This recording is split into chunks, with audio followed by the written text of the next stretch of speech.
M. Fletcher Brown with another artist video blog, Kicks96country.com. Our guest this afternoon is all the way from the great state of New Jersey. I used to actually live not too far from there, maybe not where she's from specifically, but I am familiar with the state of New Jersey. I've had family up and around the Hackensack area, so I got a little bit of the state. And there's a lot of really great music that comes out of New Jersey. I mean, I think you've probably heard of bands like Bon Jovi, Bruce Springsteen. You probably didn't know that they could produce really talented country artists too. I'm about to introduce you to her today, if you haven't already. Please welcome for the very first time to Kicks 96, Megan Knight. Megan, how are you? Oh, great. Thank you so much for having me. All right, so I'll say this. I've been doing this job for a really long time, and it's not uncommon for Nashville to send artists, new young artists, to me down here in the Shoals, and they're like, hey, go visit this country music station down there. I follow a lot of music makers on social media. I follow a lot of artists on Twitter, Instagram, Facebook, you name it.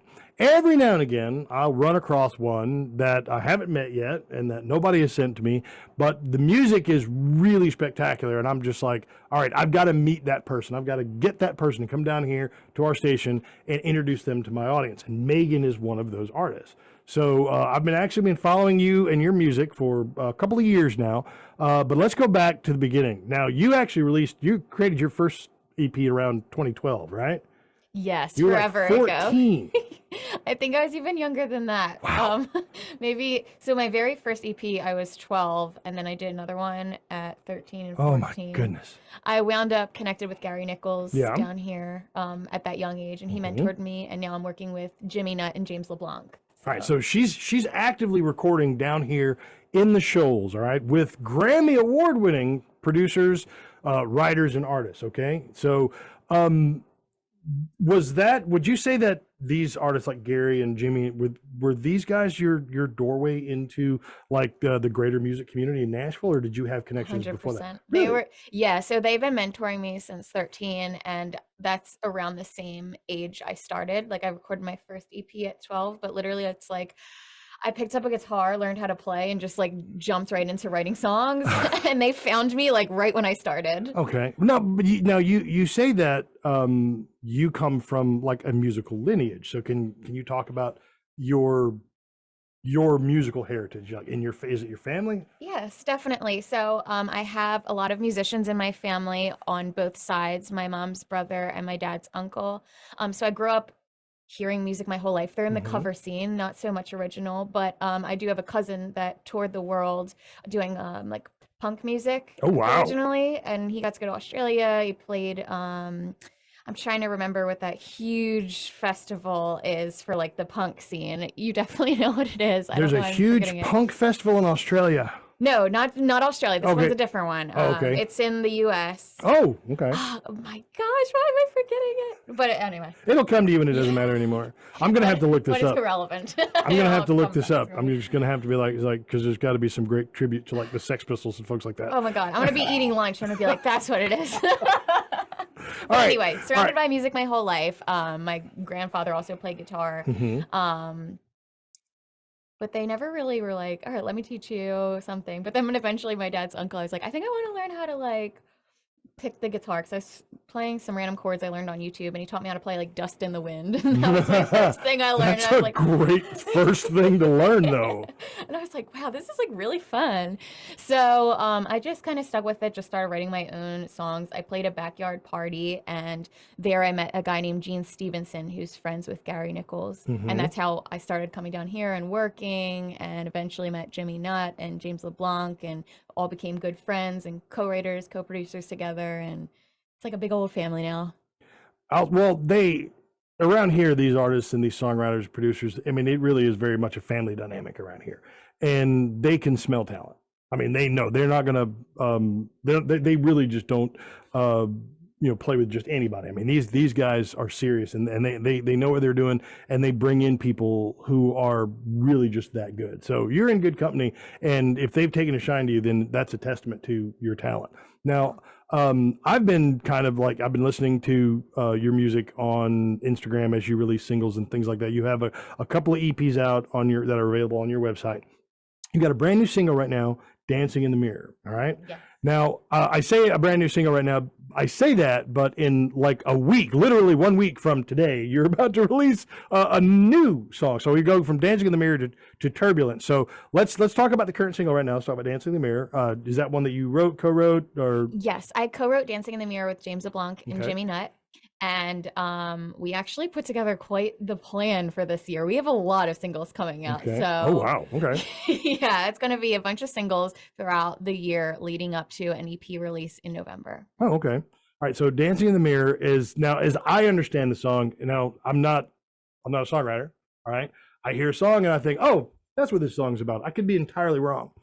It sounds to me when I listen to Dancing in the Mirror like it could be about basically any milestone, like a breakup, the end of a job, moving away, after a long period of time in one place, just sort of kind of coming to terms with your own inner self and that strength and that identity. Yeah. Kind of. Yeah, definitely. I Okay. mean, it's definitely left to interpretation on how it resonates with people. I intentionally loaded the song with positive affirmations. I'm very much into spirituality and manifesting like what you want in life. Yeah. Okay. So it is loaded about like feeling good with yourself, chasing your wildest dreams, and kind of blocking out like any like hater or negative energy and knowing to follow your own intuition and whatever you want to pursue in life, whether it's to be a musician or a nurse or whatever your goal is, to stick with it and stick with your intuition and what you truly feel is your mission on earth. Whatever you're meant to Mhm. do, like follow it, like love yourself, believe in yourself, and don't let anybody like push you otherwise if you feel in your heart like I think you're wrong according to like what my intuition is telling me. Like I really appreciate like whatever you're trying to say and I will listen, but if I feel otherwise, I'm going to follow my heart. Those are all really, really good tenets. I think, block the haters, manifest what you want. I try every day to manifest $1 million. Hasn't happened yet, but I'm working on that. All right. Mhm. So now I actually have heard like just a minute or so of Turbulence. I think iTunes has it, a sample up there, but it's not even available for another week. So the song Turbulence, where's that one coming from? So turbulence, it goes back to spirituality again. It's about a twin flame connection, a twin flame relationship. And I remember actually bringing that lyric to Jimmy and James, and they're like, "I've never heard of a song like where it's talking about a twin flame gravity. That's going to be a lyric in the song." And Okay. so we took that and kind of ran with it.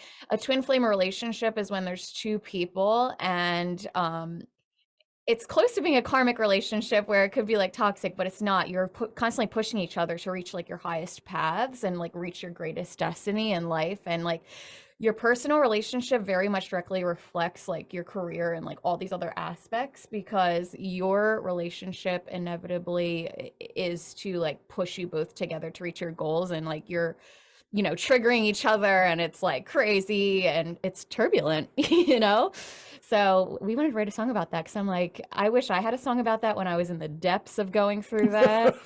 And I didn't. So I wrote one and I was like, oh, it's so worth any sort of hiccup you reach in that relationship because you come out so much better and stronger. And it's actually pretty cool. It's Okay. awesome. That's a good rule of thumb for you burgeoning songwriters out there. Write the songs that you wish you'd had Yeah. in the moment when you needed it. That's actually that's pretty good.